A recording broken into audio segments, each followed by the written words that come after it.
Seguimos aquí en Perros de la Calle, en Urbana Play 104.3. Nos podés ver por Twitch, nos podés ver por Caseta O, nos podés ver por YouTube. Nos podés escuchar por la radio, nos podés escuchar por la app.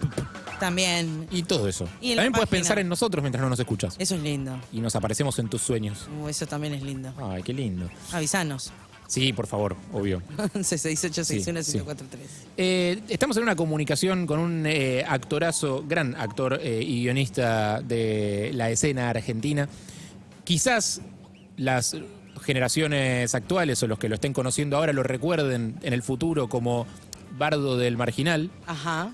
Para mí es y será por siempre Walter de Ocupas. El señor Ariel Staltari, ¿cómo le va? Mucho gusto, bienvenido. Buen día. Hola, buen día, ¿cómo les va, Eve? Esa Ruiz, voz. ¿todo bien? Te digo, lo tenemos por Zoom, pero la pantalla yo la tengo medio bloqueada por una columna y creo que prefiero, o sea, me gusta escucharte la voz, Staltari. ¿Cómo estás? Garganta con arena. ¿En qué momento del día te agarramos, digo? No, yo estoy despierto desde temprano, tipo 8:30 por ahí, pero bueno, estaba haciendo otras cosas y corté y la voz de garganta con arena, esa es una característica mía. Hasta el mediodía siempre. Después del mediodía se suaviza un poco. Más allá de tus personajes, que no son diurnos en absoluto en general, ¿vos sos un trabajador diurno? Sí, totalmente. Sí, arranco tempranito y por lo general escribiendo y después, bueno, continúo el día, sí, palo y palo. Igual también me gusta la noche, me gusta quedarme a ver una peli o alguna serie cuando puedo. Pasa que llevo filtrado. Claro. Ahora, Sí. por ahí los chicos que no van a la escuela no tanto, pero cuando arrancan las clases, ahí se complica un poco más. ¿Y cómo manejas tu laburo, la parte más creativa, digamos, la parte de escritor? ¿Tenés libretas de notas, tenés cuadernos, reuniones, escribís tipo metódicamente, te pones horario? ¿Cómo haces para rendir, para poder laburar bien? Y todo eso y nada a la vez, o sea, lo que vaya surgiendo. La verdad es que me acostumbré mucho a laburar en equipo y trabajo con Bruno Stañaro y bueno, a veces surgen dinámicas diferentes, entonces no hay como un libretito o una sola forma, ¿no? ¿Surgen dinámicas diferentes con la misma persona? Sí, y también solo, estoy en soledad, a veces cuando me pinta algo trato de meterme y dejarlo como ahí guardadito para que no se vaya y después retomarlo. ¿A dónde van las ideas que aparecen y que decís, che, esto capaz que en algún momento lo puedo meter en algún lado, esto me puede llegar a servir? ¿A dónde van esas ideas?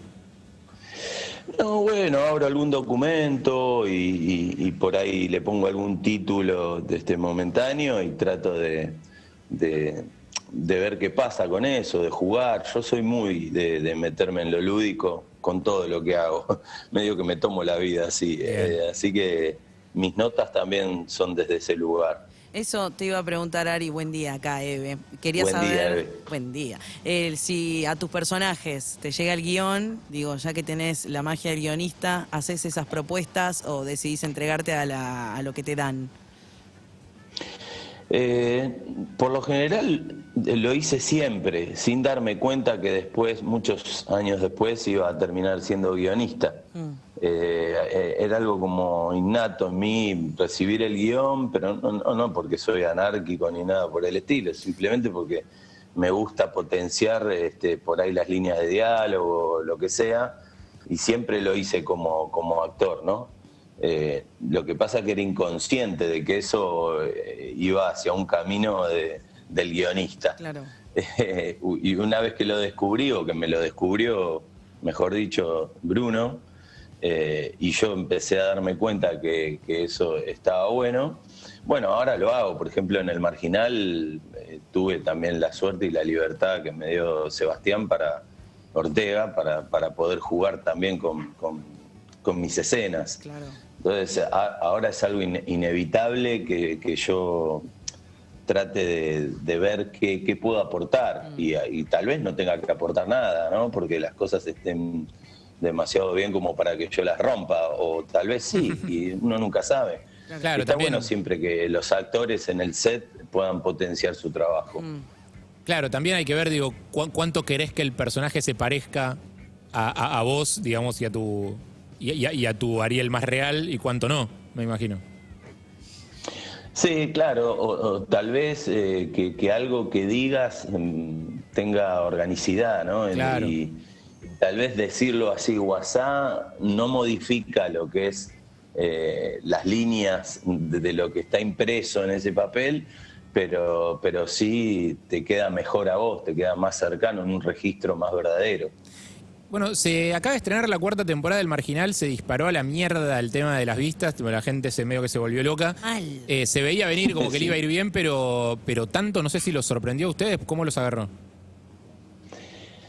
Y la verdad que yo particularmente sí estoy bastante movilizado porque, bueno, obviamente te llegan mensajes de todos lados y la repercusión que tiene es importantísima, entonces siempre te deja medio desorientado. Por ahí la gente que viene ya en este éxito hace 3 temporadas, por ahí está más acostumbrada. Claro.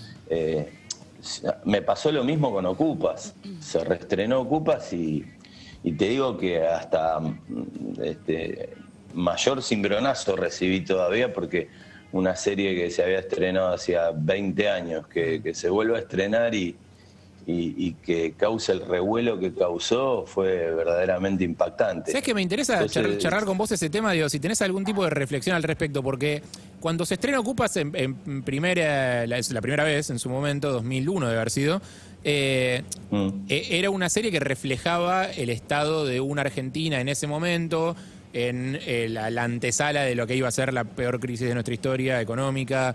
Nunca se puede decir la peor porque nunca se sabe cuál va a venir después, pero Hasta ahora.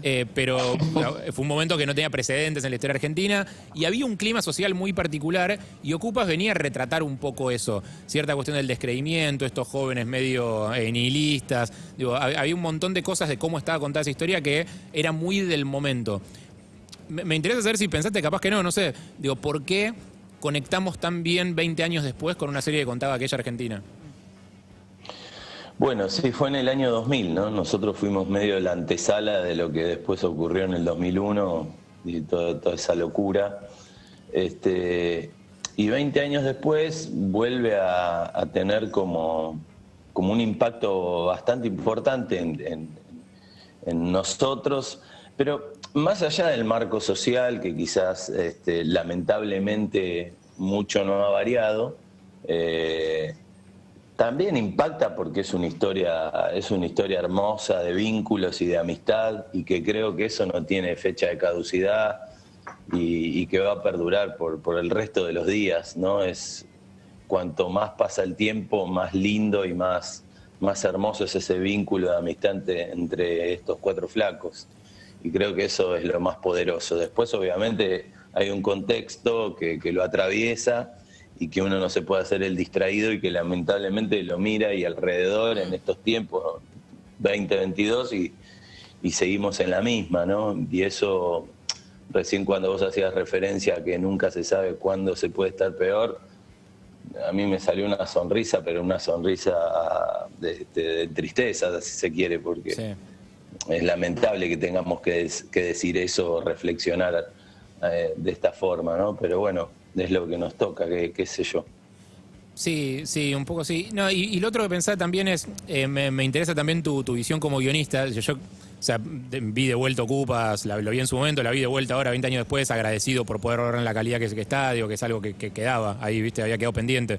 Digo, Sí, ¿cómo será esta serie sí. vista como las series que vemos ahora? Claro. Era muy cinematográfica. Claro. Digo, fue todo un revival muy lindo, muy movilizante, me hizo acordar un montón de cosas, pero también un montón de cosas que pensé es, estos 4 personajes tan reales y tan parecidos a nuestros amigos quizás, o donde podés rescatar como cosas seguramente de ellos y querer cosas de ellos, son personajes que nunca dejan de ser queribles en toda la serie y al mismo tiempo son personajes muy políticamente incorrectos que yo no sé si hoy, en esta época en la que tenés a alguien ofendiéndose abajo de cada piedra, podrías hacerles decir algunas cosas que decían ustedes en ese momento. Digo, no sé, de vuelta, es como una invitación a pensar, no es ni siquiera te estoy diciendo, ni siquiera estoy tan seguro de lo que pienso yo, pero me interesa también tu postura como escritor y como guionista en ese sentido. A la hora de construir un personaje, digo, Sí. aquellos personajes eran complejos en ese sentido también, eran muy reales. Digo, y ahora es como todo parecería estar un poco más edulcorado, digamos, como para hacer, si querés hacer un personaje que diga algo racista, tiene que ser un sorete el personaje, porque si no, no queda claro que estás condenando el Por lo de racismo. la cancelación y todo esto, ¿no? También decís, Harry. Y un poco sí, o sea, siento como que si vos hoy haces un personaje que haga un chiste con los bolivianos, como hacía el tuyo de Ocupas en el primer episodio, digo, necesitas que quede claro que ese personaje es racista y alguien tiene que condenar el racismo de lo que está sucediendo ahí, porque si no, no lo puede filmar. Sí, o mismo como los flacos cuando con el personaje de Rodrigo nos acercamos a unas chicas y qué sé yo, y cómo les hablamos y todo esto también hoy lo mirás y te impacta de otra forma, ¿viste? Decís, qué loco, porque eso estaba naturalizado. Pero lo bueno también es eso, ¿no? Es la toma de conciencia, que hoy, con el paso del tiempo, uno sabe lo que está mal y lo que está bien, lo que no corresponde. Y en aquellos tiempos daba todo lo mismo, como que estaba todo tan naturalizado que uno no entendía muy bien en dónde estabas ubicado. Pero por otro lado, si vos también hoy empezás a pensar en función de lo correcto o lo incorrecto en el relato, digo, ¿no? También te vas alejando de la realidad, porque lamentablemente esas cosas siguen sucediendo. Hoy uno es más consciente de un montón de otras cosas, pero sigue sucediendo. Entonces está bueno también que se visibilice de alguna forma, porque si no sería enmascarar o maquillar todo esto que decías vos, Harry, y la verdad que me parece que no corresponde, que está bueno que siempre la realidad sea la realidad, está reflejada, y bueno, después vos podés hacer tu propio análisis, digamos, ¿no? También está bueno que la ficción te interpele y no solo te cuente lo que vos quieras que te cuente. Pasa mismo en esto, en el contexto del Marginal también, ¿no? Perdón que vayamos pimponeando de un, obvio, de un proyecto a otro, pero también vos podés ver la crudeza y la oscuridad que presenta todo este contexto de encierro, y también decir, wow, ¿viste? Hay gente que no lo puede ni siquiera ver, no lo soporta. Bueno, y ahí también pasa Entonces, que tenés personajes que son queribles y son una mierda al mismo tiempo. O sea, que son no sé, pienso en Diosito, ponele como personaje que está desde la primera temporada, que es un personaje al que terminás queriendo y es un foro, o sea, las dos cosas. O sea, es como... Sí, te genera esa dualidad, decís. Claro, o sea, pero digo, puede ser así. Sí. No tiene que ser buenos y malos, no son todos los Avengers, digamos. Totalmente, sí, totalmente. Y bueno, justamente a mí me está pasando, y esto tiene que ver un poco con la primera pregunta, que me está sorprendiendo porque mi personaje, digamos, tampoco es una Carmelita descalza, y sin embargo estoy teniendo muy buena llegada con el público, ¿viste? ¿Cómo es Bardo? ¿Cuál es la historia? ¿Cuál es la historia de Bardo? Para los que todavía no lo vieron. Le falta la cruz y las dos gotitas, las dos... Sí, las dos lagrimitas. La lagrimita. Exacto. No sé, hoy viste que estás como medio al límite de spoilear y no sé cómo es bien esta dinámica, pero ya se estrenó, así que puedo hablar un poquitito. Sin contar nada muy específico, contá un poco quién es tu personaje. No, mi personaje es uno de los personajes nuevos que de esta nueva temporada, en donde son como un poco una familia que manda dentro de la nueva cárcel donde caen los protagonistas, que vienen desde hace 3 temporadas. Soy parte de una familia con Pipo Luque al mando, que es un personaje hermoso que hace Pipo, sí, Coco, y yo soy su yerno, su mano derecha. Así que estamos ahí, una familia bastante disruptiva, con mis 2 cuñaditos, con Facu Espinosa, Nahuel Quimei, no quiero dejar de nombrar a ninguno, se me van a ofender, con las 2 chicas, con María Pía y con Nicole. Bueno, ahí hacemos como un grupo muy lindo, una familia medio mística, y bueno, las cosas se empiezan a complicar por la llegada también de los Borges, y etcétera, etcétera. Y yo vendría a ser como el talón de Aquiles de esa familia, ¿no?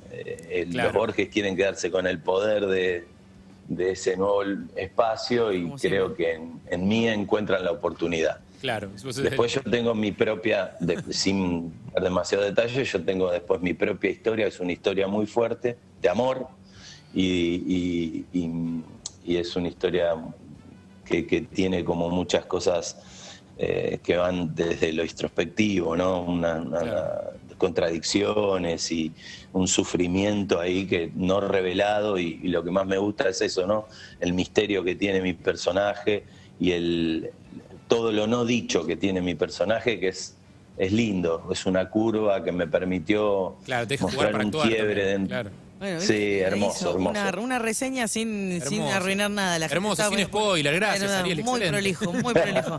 Ariel, ¿tenés alguna...? Me esforcé bastante, creo que quedé de cama, me voy a ir a dormir, pero... Está ahí, estuvimos hablando también con Martina. Me olvidé el apellido de ella. Martina Guzmán. Sí, que nos contó que estuvieron también grabando en plena pandemia. Te iba a preguntar si tenés para compartir alguna historia que te acuerdes durante la grabación. No sé, me imagino que tantas horas en el set da lugar a qué sé yo, chistes entre ustedes, alguna joda, alguna tradicioncita que tengan durante la grabación. ¿Algo para compartir de eso? Mirá, yo por lo pronto lo que te puedo decir que me emociona, ¿viste? Porque fue milagroso. La verdad que primero tener trabajo en ese contexto. Claro. Yo, la verdad que el estar trabajando para mí fue una bendición. Y después esto, ¿no? Todos los miedos y viste esa tensión de llegar a la locación. Sí. Y era como llegar a una nave nodriza donde te recibían todos vestidos de pies a cabeza, todos cubiertos, Claro. Haciéndote los hisopados correspondientes. Y esos minutos de tensión entre la respuesta del sí o el no, si te tenías que volver a tu casa o si te podías quedar grabando. Entonces, la verdad que eso generaba todo un clima de, primero alegría, llegabas con mucha alegría, pero a la vez se mezclaba con la tristeza de que qué nos está pasando. Sí. Estamos viviendo nuestra propia ficción antes de ir al set y decir acción para justamente crear otra ficción. Claro. Entonces era como salir de una ficción y meterte en otra, y a la vez, la verdad que laburaron increíble, toda la gente de Telemundo, Underground, bueno, se pasaron porque cumplieron con los protocolos a rajatabla, nosotros también, por una cuestión lógica de querer cuidarnos, porque fueron casi 5 meses Sí. de laburo, entonces era todos los días hisopito en la nariz, en la boquita, o cuando estabas en tu casa de cobertura tenías que ir a algún lugar a hisoparte y estar siempre dentro de una burbuja, no hacer otra cosa que ir al trabajo, a tu casa y volver al trabajo. Y bueno, después de esta incertidumbre te decían, bueno, finalmente cambiate y andás a maquillarte, porque, digo, estás sano. Todos los días que te dijeran eso era como, viste, una tortura. Tuvimos muchos casos, lamentablemente, Sí, claro. por cuestiones lógicas. Hubo muchos casos, gracias a Dios, todos después resultaron que avanzaron bien y seguimos laburando. ¿A vos te agarró el bicho? Y después, ¿A vos te agarró? a mí me agarró, pero en diciembre. Venía zafando todo el año, arriba de 120 hisopados, me hice todo el año. Primero me pasó una cosa curiosa. Yo cuando arrancó la cuarentena estricta, como todos creo, digo, ay, qué feo eso, ojalá nunca me hagan eso. Corte A el año siguiente, 120 hisopados. Todos lo compartían en Instagram, me acuerdo, Sí. y parecía algo súper... Hoy me hisoparon. Una experiencia, Esas máscaras. una experiencia novedosa. Ay, decía, no quería vivir esa experiencia, Digo, pero ya bueno, está. te tocó. Teníamos como unas máscaras de silicona en donde entre escena y escena nosotros estábamos con esas máscaras, no nos permitían quitarnos las máscaras o los barbijos hasta tirar la toma. Claro. Entonces hasta inclusive ensayábamos así. Y No, una después, locura. bueno, vamos a tirar toma y te sacabas la máscara, hacías todo lo que tenías que hacer, vuelta. Claro. Ni que hablar que después cuando tenías contacto estrecho por cualquier escena de vínculo, de beso o así fuese una caricia o una piña o un tortazo, que los hay mucho, te tenías que hacer también un test rápido para el antígeno para ver si podías hacer esa escena o no. Claro. Por eso Así les contamos que a la gente que las yo escenas de venía besos están zafando filmadas porque con digo, papel film en las caras de los actores. Pero toca, ¿no? Tremendo, tremendo. Y yo venía zafando y digo, qué bien. porque estuve casi 5 meses con las 2 temporadas del Marginal, con la 4 y la 5, y después, inmediatamente, un mes después, empecé a hacer una peli, Pipa, con Lo Pilato, con Luciana, y también muchos viajes al norte, y de vuelta, y terminé casi fin de noviembre de filmar. Y bueno, bien, metiste COVID después, excelente. Muy bien. No te jodió el laburo, nada. Fuimos a una fiesta, nos relajamos y ahí nos enganchamos. COVID los dos. Pará, dijiste temporada 5, o sea, para los que se encariñen con Bardo, temporada 5 estás. Sí, bien. Que se quede. Ese es el único spoiler que vale. El único spoiler que vale hacer es ese. Como el resto no. Y ojito con Bardo ahora. Sí. Bardo no se jode. Déjame que te haga una consulta para el público más nerd de nicho. Y para mí, en realidad. Porque están laburando con Bruno en El Eternauta, la versión del Eternauta que va a llegar a Netflix. Imagino que debes tener 10.000 contratos firmados, con lo cual sabes perfectamente qué cosas podés contar y qué cosas no. Si me meto en algún tema que no se puede, avísame, ningún problema. Ojalá tuviera 10.000 firmados, estaría muy bien. No, que capaz que dije vale, son 10.000 cláusulas dentro del mismo contrato. Perfecto. ¿Tenés idea más o menos de para cuándo va a empezar a rodarse, para cuándo podemos llegar a verlo? Es una serie, ¿verdad? Sí, pero la verdad es que vos acabas de dar la introducción perfecta, no puedo hablar demasiado y solo puedo decirte que estamos laburando y escribiendo y muy enfocados en eso, pero no tenemos fecha de nada. Ok, entonces te hago la pregunta desde un lugar más emocional y personal. Si la hay, tampoco lo puedo andar diciendo yo no me corresponde a mí hablar de ese tema porque la verdad es que quiero conservar mi laburo. No, perfecto. Entonces te voy a hacer una pregunta más desde el lado emocional y personal, digamos, y egoísta completamente, que es, ¿voy a estar contento cuando la vea, Ariel? Ay, qué jaro. Yo siento que vas a estar feliz y orgulloso. Ahí va, excelente. Eso quería ser reaseguro. Quería escuchar eso, gracias. Después no quiero que me caigas con todo el peso con el archivo. Tengo esta grabación tuya al aire cuando me... Con el látigo. No, te pregunto, lo digo en joda. Tengo tu registro. Lo digo en joda, pregunto, porque justo El Eternauta es El Eternauta, una pieza de cómic tradicional y clásica muy delicado. De la literatura argentina, que muchas veces se habló de llevarlo al cine, que sí, que no, que esto, que el proyecto que se cae, que no sé qué. Hay 10.000 cosas que me gustaría preguntarte, pero entiendo que no vas a poder responder, porque El Eternauta también sucede en una época muy especial de la Argentina. No sé si va a ser actualizado a la Argentina actual o va a ser de época, no sé si importa eso tampoco. Entonces, no te voy a preguntar nada de todo eso, pero sí aclarar eso, que como es una pieza de literatura argentina muy delicada y muy custodiada por sus fans, me interesaba como eso, cómo te sentís vos haciendo ese proyecto. Sí, la verdad es que yo me siento orgulloso. Primero porque Bruno me haya permitido ser parte del equipo y estar trabajando al lado de él. Y después lo que sí podemos asegurar es que estamos trabajando con mucho amor y muchísimo respeto. Entonces, y muchísima responsabilidad. Entonces, a veces justamente es eso lo que genera que los tiempos no sean los normales, ¿no? Claro. O entre comillas los normales, o digamos que es una pieza tan icónica y tan profunda y coral y bueno, tan compleja que uno tiene que trabajar con mucho cuidado. Total. Entonces, eso está asegurado. Después veremos cómo sale, si sale y cómo resulta, ¿no? Ariel Staltari, actorazo argentino, rompiéndola en el Marginal en este momento. Gracias. Lo tendremos ahí en la temporada 5. Lo pueden volver a ver en Ocupas todas las veces que quieran porque es una cosa hermosa. Muchísimas gracias, Ari. Gracias. Gracias a ustedes, la verdad. Muchísimas gracias por acompañarme en esta mañana de mate y de garganta con arena. Como siempre, gracias, Ariel. Abrazo grande. Beso. Abrazo grande. Chao, chao. Ariel Staltari en Perros de la